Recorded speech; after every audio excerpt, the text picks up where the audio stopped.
اور تفسیر جو ہم عرض کریں گے آج جو آیت کریمہ ناظرین ہم نے پڑھی قال فاخرج منها فإنك رجیم وإن عليك اللعنة إلى يوم الدین. ایک تو یہ بات فرمائی کہ جب اس نے ناظرین خاص طور پر ہم نے کل بھی عرض کیا تھا کہ جب اس نے سجدہ نہیں کیا، تمام فرشتوں نے سجدہ کیا لیکن ابلیس نے نہیں کیا. اچھا، بہت سے ناظرین اس آیت ایسی جو آیات کریمہ ہیں تو پھر بہت سے لوگ کہتے ہیں کہ جی اس کا مطلب ہے کہ ابلیس جو ہے فرشتہ تھا، اسے راندہ درگاہ کیا گیا تھا. تو یہ فرشتہ نہیں تھا، یہ جن تھا اور اس سے آگ سے بنایا گیا تھا.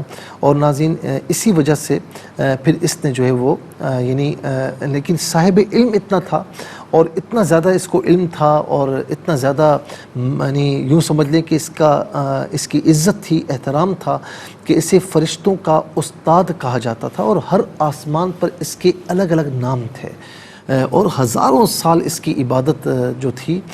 لیکن جب فرشتوں کو حکم ہوا کہ سجدہ کیا جائے تو سب نے سجدہ کیا، ابلیس نے نہیں کیا اور ابلیس نے انکار کیا. ابا واستکبر وکان من الکافرین، اس نے انکار کیا، تکبر کیا اور پھر کافرین میں سے ہوا. تو اب اس کے بعد اللہ رب العالمین نے اس سے جو فرمایا کہ مالک اللہ تکون مع الساجدین، تو تو نے سجدہ کیوں نہیں کیا؟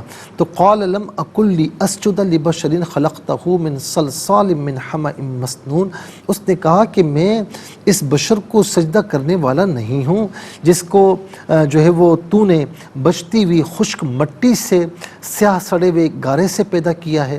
نہیں، میں اس کو سجدہ نہیں کروں گا. تو پھر ناظرین اللہ رب العالمین نے فرمایا کہ قال فاخرج منها فإنك رجیم، فرمایا کہ تو جنت سے نکل جا. یہ ہا ضمیر پیچھے ناظرین جو ذکر ہوا جنت کا اس کی طرف لوٹ رہی ہے. تو فرمایا کہ تو جنت سے نکل جا اس لیے کہ اب تیرا یہاں رہنا بنتا نہیں ہے. فإنك رجیم، اب تو راندہ بارگاہ ہے. وإن عليك اللعنة إلى يوم الدین، اور تجھ پر تا قیامت یعنی جزا کے دن تک تجھ پر لعنت برستی رہے گی. ناظرین میں یہاں پر ایک بات یہ عرض کروں گا کہ دیکھیں فرشتے نے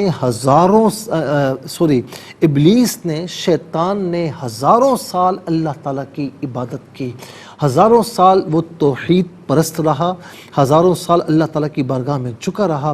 اس کا کیا مقام تھا، کیا مرتبہ تھا، لیکن ایک سجدے سے جو آدم علیہ السلام کو سجدہ کرنا تھا، اس سجدے سے اس نے انکار کیا اور ایک سجدے کے انکار کی وجہ سے وہ راندہ بارگاہ ہو گیا اور اس کی حیثیت مردودوں والی ہو گئی. اب ظاہر ہے کہ اب اس کی حیثیت یہ ہے کہ جہاں پر برا کام وہاں پر شیطان کا نام. لیکن آپ یہ دیکھیں کہ ہم میں سے کتنے لوگ ایسے ہیں کہ جو ہزاروں سال کیا کچھ سال بھی جو ہمیں ملے ہیں ہم اس میں بھی سجدے نہیں کرتے، ہم اس میں بھی نمازیں نہیں پڑھتے. بہت سے لوگ، کئی لوگ ایسے بھی ہیں کہتے ہیں بھائی نماز پڑھنے سے کیا ہوتا ہے. کچھ لوگ ایسے جو کہتے نہیں ہیں لیکن بہرحال وہ نماز نہیں پڑھتے، سجدے نہیں کرتے، پھر کہتے ہیں کہ بے برکتیاں ہیں، پھر کہتے ہیں کہ تکلیفیں ہیں، پریشانیاں ہیں. تو ظاہر ہے کہ یعنی جب اللہ تعالیٰ کو ہم ناراض کریں گے، اس نے ایک سجدہ چھوڑا اللہ تعالیٰ اس سے ناراض ہوا. ہم نہ جانے دن میں کتنے سجدے چھوڑتے ہیں اور اللہ تعالیٰ کو ناراض کرنے کی کوشش کرتے ہیں.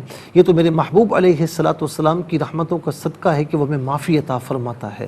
تو ایک تو یہ کہ ناظرین کتنا بڑا اس کا مقام اور مرتبہ تھا، لیکن کیا ہوا کہ ایک سجدہ چھوڑا اور راندہ بارگاہ ہوا. دوسرا یہ ناظرین کہ کتنا بڑا مقام اور مرتبہ تھا لیکن تکبر کی وجہ سے اس کا سارا مقام اور مرتبہ جو ہے زمین بوس ہو گیا اور وہ اللہ تعالیٰ کی بارگاہ سے نکل جانے کا حکم ہوا. تو اس کا مطلب کیا ہے؟ وہ نیک تھا، پرہیزگار تھا، سجدے کرنے والا تھا. تو ناظرین اس کا مطلب کیا ہوا کہ کوئی بھی عبادت گزار بندہ ہو تو وہ کبھی بھی تکبر نہ کرے. جہاں تکبر کرے گا اس کی عبادات زائل ہونا شروع ہو جائیں گی. ناظرین و سامعین، میں نے ایک روایت پڑھی کہ ایک بڑا نیک شخص تھا اور ایک بڑا گناہگار شخص تھا، اور نیک شخص اللہ تعالیٰ کی بارگاہ میں عبادت کر رہا تھا اور اس پر جو ہے وہ بادل سایہ فگن تھا. اس گناہگار شخص نے دیکھا تو اس نے سوچا کہ یار میں بھی نیک بندے کے پاس جاؤں، ہو سکتا ہے کہ اللہ رب العالمین اس کی برکتیں مجھے بھی عطا فرمائے. اب ہوا یہ کہ وہ گناہگار بندہ اس نیک بندے کے پاس جا کر بیٹھ گیا، اس کی نیت تو اچھی تھی، لیکن نیک بندے نے کہا کہ بھئی تو گناہگار ہے، تو میرے پاس کیوں آیا ہے؟ ایسا نہ ہو کہ تیرے گناہوں کی نحوست سے میں بھی مارا جاؤں۔ ناظرین و سامعین، اب یہ کچھ دیر کی بات ہوئی، اب وہ جب نیک شخص وہاں سے اٹھ کر جانے لگا تو ناظرین وہ جو بادل سایہ فگن تھا، بلکہ یہاں پر یہ بات عرض کروں کہ جب نیک شخص نے اسے ڈانٹا کہ تو یہاں پر کیوں آیا، چل یہاں سے چلا جا، تو ناظرین وہ بڑا مایوس ہو کر، بڑا دل گرفتہ ہو کر وہاں سے اٹھا۔ جب جانے لگا تو حیرت کی انتہا نہ رہی کہ وہ بادل جو نیک آدمی پر سایہ فگن تھا، وہ بادل اس گناہگار پر سایہ فگن ہو گیا۔ اور پھر ناظرین اس وقت کے نبی کو اللہ رب العالمین نے وہی فرمائی کہ ان سے کہو کہ یہ دونوں اپنے اعمال از سر نو شروع کریں، کیونکہ تکبر کی وجہ سے اس کی ساری برکتیں، اس کے سارے اعمال زائل ہو گئے۔ تو تکبر ناظرین، یہ جو ہے نا تکبر، یہ نیکیوں کو کھا جاتا ہے۔ یہ تکبر، کیونکہ ہمارا کام کیا ہے؟ ہمارا کام، بندے کا کام اللہ تعالیٰ کی تکبیر بیان کرنا ہے، اللہ تعالیٰ کی تکبیر پڑھنا ہے، اور ہمارا کام تکبر کرنا نہیں ہے۔ یہ کبر جو ہے یہ صرف اور صرف اللہ تبارک و تعالیٰ کی شان ہے، یہ اسی کو لائق ہے کہ وہ دو جہاں کا خالق و مالک ہے۔ آپ دیکھیں نا جتنے انبیاء رسول اعظام علیہ السلام گزرے ناظرین، سب تکبر سے پاک تھے، کسی نے تکبر نہیں کیا۔ تو تکبر یہ بڑی بڑی نیکیاں زائل کر دیتا ہے، بڑے بڑے نیکوکاروں کو زمین بوس کر دیتا ہے، جیسے شیطان کی مثال ہمارے سامنے ہے۔